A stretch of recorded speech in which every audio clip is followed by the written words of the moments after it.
Soy Elena Morales. Tengo 32 años. Pasé casi una década reparando aviones militares en el Ejército del Aire, y ahora trabajo a puerta cerrada en seguridad de defensa. No es el tipo de trabajo que pones en un imán de nevera. No hay un folleto brillante ni un titular de LinkedIn que resuma lo que hago. Y honestamente mi familia nunca se molestó en preguntar. Les gustan las cosas que vienen con títulos. Mi hermano menor es un abogado corporativo en Madrid con una oficina en la esquina y una placa con su nombre. Mi hermana es pediatra y publica fotos con batas y estetoscopios como si fueran medallas. Yo trabajo con sistemas que la mayoría de la gente no sabe que existen, asegurándome de que nada falle cuando más importa. Pero intenta explicar eso en la cena de Nochebuena mientras alguien pasa la salsa. De niña era la callada, la que escuchaba, la que arreglaba cosas, recordaba citas y guardaba secretos. Todos me llamaban la fiable como si fuera un cumplido, pero en realidad, solo significaba que no era lo suficientemente llamativa como para competir. Mis padres amaban las historias de éxito. Simplemente preferían el tipo de historias de las que podían presumir en la iglesia. Cuando me alisté lo llamaron una fase. Cuando volví a alistarme, lo llamaron terquedad. Cuando me ascendieron y empecé a dirigir operaciones de mantenimiento, no lo llamaron nada. No hubo publicaciones en Facebook, ni pastel, solo una mención casual de que todavía seguía con esas cosas del Ejército del Aire. Incluso después de dejar el servicio activo y pasar al trabajo de defensa privado, nada cambió. Firmé acuerdos de confidencialidad que pondrían nervioso a un agente del CNI. Creé protocolos de evaluación que fueron señalados para informes al Congreso. Una vez dirigí la respuesta a una brecha cibernética que podría haber paralizado la logística en 3 comunidades autónomas. Mi madre todavía cree que estoy entre trabajos. No les guardo rencor. En realidad, no. Es difícil sentir amargura cuando ya te has insensibilizado. Lo que me afecta no es que no entiendan lo que hago. Es que nunca lo intentaron.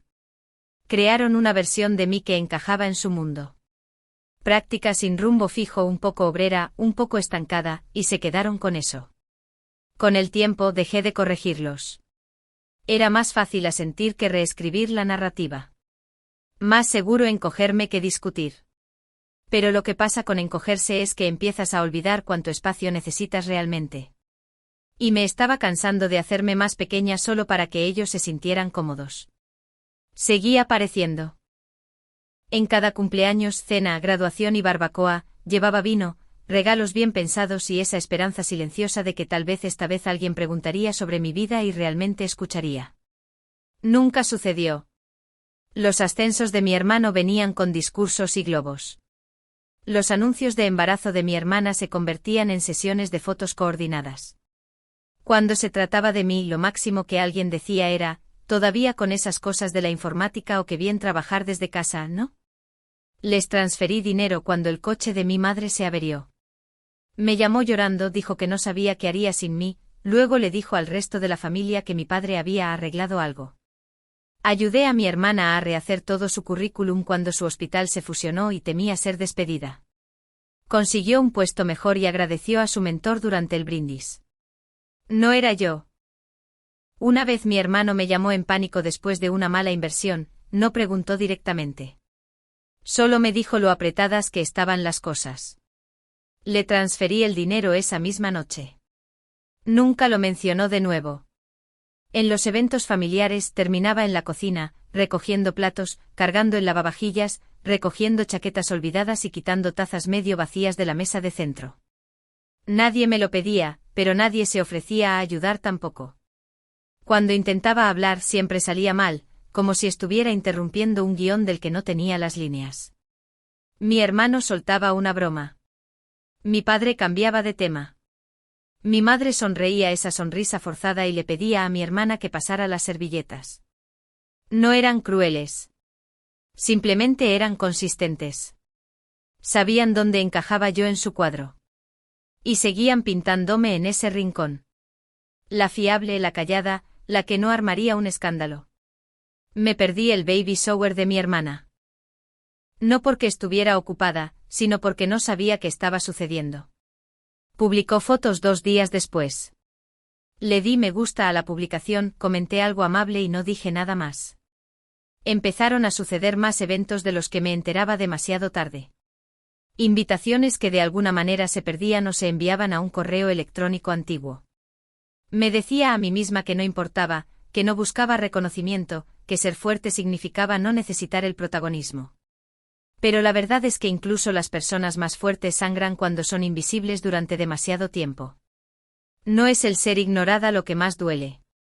Es el esfuerzo que sigues dando a pesar de saber que nunca te verán realmente. Y la punzada que sigue cuando te das cuenta de que les diste las mejores partes de ti, y nunca pensaron en decir tu nombre en voz alta. Sucedió en la cena de cumpleaños de mi madre. Estábamos todos apiñados en el comedor. El tipo de ambiente ruidoso y estrecho donde tenías que hablar alto solo para ser escuchado por encima del tintineo de los cubiertos y las conversaciones superpuestas. Estaba sentada en el extremo de la mesa entre un primo que apenas conocía y una silla plegable que nadie quería. El vino había estado fluyendo durante un tiempo. Mi hermano, siempre el animador, levantó su copa para hacer un brindis. Enumeró logros como si estuviera leyendo un currículum, la última publicación de mi hermana, la nueva oficina de su propia firma, incluso la jubilación de nuestro tío. Luego me miró, sonrió y dijo, ella sigue apretando tornillos en tanques y viviendo de la pensión de veteranos, ¿verdad? La habitación se rió. No fue una risa cruel. Fue peor. Fue casual. Como si lo que dijo fuera solo un hecho. Algo en lo que todos ya habían estado de acuerdo. Mi madre le lanzó esa mirada maternal que reserva para las cosas que no quiere realmente desafiar. Luego volvió a cortar su salmón. No dije nada. Sonreí. No una sonrisa real, solo lo suficiente para parecer que podía aceptar una broma. Cogí mi copa y di un sorbo de agua, fingiendo que no me dolía.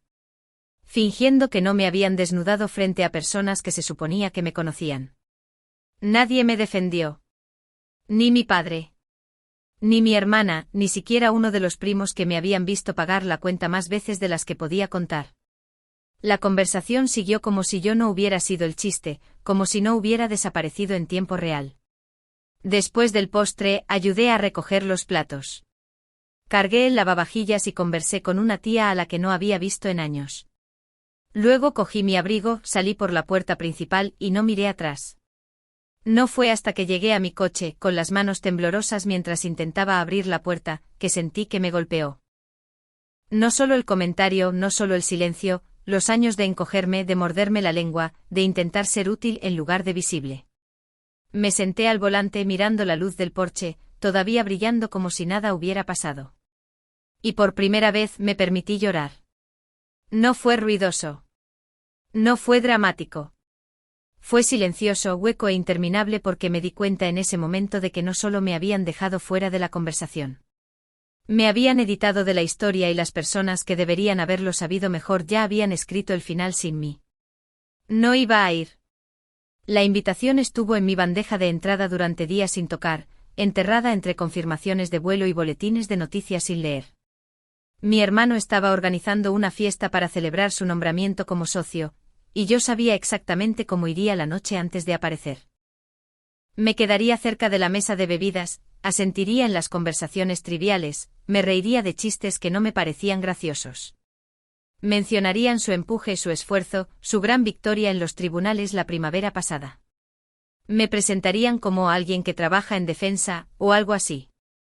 Casi me lo permito, pero algo de esa noche se sentía como una prueba que necesitaba superar. Llegué temprano, más por costumbre que por otra cosa. El espacio del evento era elegante en el centro, todos suelos de mármol y tenue iluminación dorada. Había etiquetas con nombres en la mesa de registro, una presentación de diapositivas de victorias judiciales reproduciéndose en silencio en una pantalla cerca del bar. Me mantuve cerca de la parte trasera, fingiendo enviar mensajes de texto, sorbiendo agua con gas solo para mantener mis manos ocupadas. La sala se llenó rápidamente. Antiguos profesores, expasantes, socios principales, todos hablaban unos por encima de otros. Me desvanecí en el papel tapiz como siempre. No era enfado lo que sentía. Era rutina. Familiaridad envuelta en agotamiento. Aproximadamente una hora después, la multitud se movió. Una puerta se abrió en el otro extremo y algunas personas se enderezaron instintivamente. Fue entonces cuando lo vi. El general Ricardo Núñez, la última persona que esperaba. Su postura era inconfundible, rígida de esa manera tranquila y dominante. Todavía de uniforme, las condecoraciones perfectamente alineadas. No parecía un invitado. Parecía una presencia. Entró lentamente escaneando la sala como si estuviera leyendo un campo de batalla. Me quedé helada. Una parte de mí quería escabullirme por la puerta lateral. Desaparecer antes de que me viera. Pero era demasiado tarde. Sus ojos se fijaron en los míos y por un momento, la sala se quedó más silenciosa sin que nadie lo pretendiera. Se acercó a mí, cada paso resonando más fuerte de lo que debería. La gente se giró. Las conversaciones se apagaron. Para cuando me alcanzó había un pequeño círculo de silencio a nuestro alrededor como si el aire hubiera cambiado de peso. Se detuvo a 2 pies de mí. Luego saludó, limpio, nítido, de forma perfecta. No un asentimiento, no una palmada en la espalda. Un saludo formal y completo como si me lo hubiera ganado delante de todos. No podía moverme. Mi columna se enderezó por instinto. Le devolví el saludo. Más despacio, aturdida. El sonido de alguien dejando caer un vaso con demasiada fuerza me sacó de mi trance. Pude oír un tenedor tintinear. Un aliento contenido a mitad de frase. El general Núñez bajó la mano y habló lo suficientemente alto como para que los que estaban cerca lo oyeran. No habríamos completado la operación Centinela sin la sargento Elena Morales. Ella mantuvo nuestras comunicaciones y la mitad de nuestra estructura unidas cuando todos los demás sistemas estaban comprometidos. Nadie dijo una palabra. Nadie se atrevió. Se giró ligeramente, miró a mi hermano, que estaba congelado cerca de un arco de globos. Luego me asintió una vez más y dijo, gracias. Luego se deslizó entre la multitud como si nunca hubiera dejado de caminar. Pero el silencio que dejó atrás permaneció. Seguía de pie con los mismos zapatos, todavía sosteniendo la misma bebida. Pero de repente el suelo bajo mí se sentía diferente, como si ya no estuviera fuera de la habitación, como si la historia se hubiera abierto. Y por primera vez, la luz me señalaba. Nadie sabía qué hacer con el silencio. No era el tipo de silencio que venía de la incomodidad o de una pausa en la conversación. Era el tipo que llegaba con gravedad, como un ancla caída en medio de una habitación llena de ruido. Podía sentir los ojos sobre mí buscando contexto, buscando una versión de mí que no estaban preparados para ver. La sonrisa irónica de mi hermano se había convertido en algo incierto. Mi madre estaba inmóvil cerca de la mesa de postres, un plato de papel aún en su mano, olvidado a mitad de servir. El general Núñez se quedó el tiempo suficiente para mirar a su alrededor, como si evaluara los rostros que nos miraban. Luego habló de nuevo, tranquilo e imperturbable. Ella es la razón por la que toda esa operación no se vino abajo. No lo digo a la ligera. Ella lideró cuando otros se congelaron. La gente volvió a casa gracias a ella. No dijo más. No necesitaba hacerlo. Las palabras cayeron con fuerza y en silencio como una piedra en agua tranquila. Luego asintió una vez y se alejó, desapareciendo de nuevo en la habitación con la facilidad de alguien que no tenía nada más que demostrar. Me quedé allí conteniendo la respiración, sintiendo una extraña mezcla de calor y frío presionando en mi pecho. Mi hermano miró sus zapatos. Mi hermana jugueteó con su pulsera como si de repente se hubiera vuelto fascinante. Mi padre parpadeó demasiado lento, con la mandíbula tensa pero ilegible. Nadie aplaudió. Nadie brindó. Nadie hizo un chiste. La gente empezó a susurrar, pero no de la manera chismosa que habían hecho antes. Era más suave, cautelosa, como si intentaran revisar una historia sin admitir que se habían equivocado. Mi madre no se movió durante casi un minuto. Luego se giró y caminó hacia el baño sin decir una palabra. Yo seguía clavada en el suelo. No triunfante, no engreída, simplemente quieta. Porque por primera vez, no era el fondo. No era un pensamiento secundario. No era el chiste. Ya no sabían cómo hablarme. No porque yo hubiera cambiado, sino porque alguien a quien respetaban les había dado una nueva lente, y esa lente los incomodaba. No busqué sus reacciones. No intenté suavizar el golpe ni ofrecer contexto. Dejé que el silencio se extendiera. Dejé que el aire siguiera pesado. Dejé que el peso de lo que se había dicho permaneciera exactamente donde tenía que estar. Por una vez, no lo hice más fácil. No me hice más pequeña. Simplemente me quedé allí y me permití ser vista. Los mensajes de texto comenzaron a la mañana siguiente. Primero de mi hermana, luego un vago mensaje de grupo de mi madre. Mi hermano no dijo mucho, solo envió un pulgar hacia arriba y una breve frase: deberíamos ponernos al día pronto. No respondí a ninguno de ellos, no por despecho. Simplemente no sentí la necesidad. Algo en mí había cambiado. Silencioso y definitivo. Había pasado tanto tiempo esperando que alguien de esa familia me viera, que dijera que estaban orgullosos, que preguntaran por mi vida como si importara. Pero esa noche me mostró algo mejor. No necesitaba su arrepentimiento. La validación siempre se había sentido como un objetivo en movimiento. Pensaba que si trabajaba más duro, me quedaba callada, daba más, tal vez ellos se acercarían primero. Pero ahora entiendo que la paz que buscaba no venía de ellos. Venía de soltar esa esperanza. Puse mi energía en otra parte. Empecé a guiar a algunas mujeres en el campo, ayudándolas a desarrollar confianza antes de que el mundo tuviera la oportunidad de encogerlas. Nos reuníamos una vez al mes, a veces solo para hablar, a veces para trabajar en currículums o repasar la configuración de equipos. Me veía en ellas, con la oportunidad de reescribir el final. Nunca se lo conté a mi familia. No porque fuera un secreto, sino porque era mío. No necesitaba ser publicado o elogiado para ser real. Se sentía como construir algo que no necesitaba aplausos para mantenerse en pie. Todavía me invitan a reuniones familiares. Todavía recibo actualizaciones, fotos y a veces incluso tarjetas escritas a mano. No los bloqueo, pero tampoco vuelvo. Puede que finalmente me hayan visto esa noche, pero la verdadera victoria fue que no necesitaba que lo hicieran. Mi oficina no es mucho, solo una habitación convertida encima de una antigua ferretería con luces zumbantes y una cafetera que solo funciona si la pateas. Pero el escritorio es mío, los libros son míos, y el silencio se siente como libertad. La mayoría de los días me siento con los portátiles abiertos y los esquemas extendidos sobre la mesa. Respondo preguntas de mis mentorizadas, reviso solicitudes de subvenciones y soluciono problemas que nunca llegan a los titulares, pero que mantienen los sistemas funcionando silenciosamente en segundo plano. No es glamuroso. No es ruidoso, pero importa. La semana pasada encontré una nota debajo de mi teclado. Escrita a mano. La tinta un poco borrosa en el borde. Decía: no creí que alguien como yo pudiera pertenecer aquí hasta que apareciste tú. Sin firma, sin nombre, solo esa frase que me llegó al pecho y se quedó allí. Eso fue suficiente.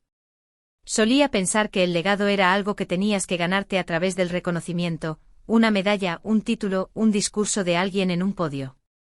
Pero he aprendido que el mejor tipo de legado no necesita una audiencia. Solo necesita constancia, amabilidad y la paciencia para seguir adelante incluso cuando nadie está mirando. A veces pienso en esa noche en la fiesta, el saludo del general, la forma en que la habitación cambió.